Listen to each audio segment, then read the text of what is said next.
Gaya ummata kashiti jaalatan ta'e kabajamtu. Harawaan isin ajaa'ibsiiftu takka qabadee isin daadeen jira.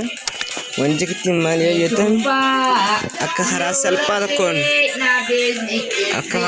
tokkoon wanta godhattu isin garsiisuu dhufe silkii teenya akkamitti akka kararraa fi waa hundaa'u qayyarachuu dandeenyu.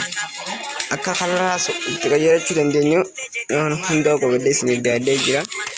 Kararraas akkamitti qayyarannaa akka isiis gosa hundaa'u mana kanneenis tan waan hundaa'u qayyaruu ni danda'a jechuudha. Aappiin isaaniis kam yoo jettan aappiin kan qofooti honola gara Galaxy appiis jaa bakka application hono baay'ee takka gaariidha. Silkii ni qayyara jechuudha. Amma kana jaa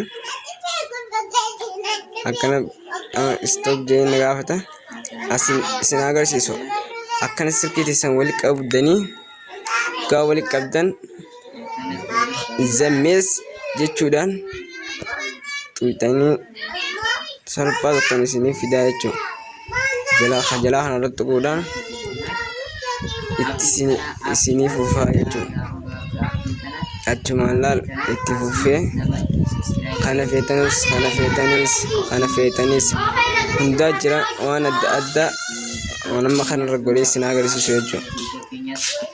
Silkii akka waan godhuuf kanarra godhee isin agarsiisu. Aappiin kunis isin garsiisa irratti godhee isin garsiisame akkana godhee isiniif lakkaawaa jechuudha. Isiniif lakkaawaa takka hanga dhibbaatti lakkaawaa amma barbaadu jira. Barbaaduun saalaa haftu tokko nooraan dhufee jira. Waa xiqqoon irraa dhibooti hanganatti dhiifamaa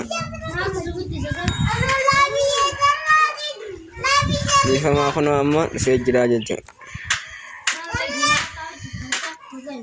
Dhufee jira silkiin teenya jijjiiramtee jirti jechuudha. Akka waan nama gaddaamtee ol qabattee jirti dalagaa applicationis kunoo akkana bakka hundaanuu ni jira jechuudha. Kun silkii nashaat gartee ilaal.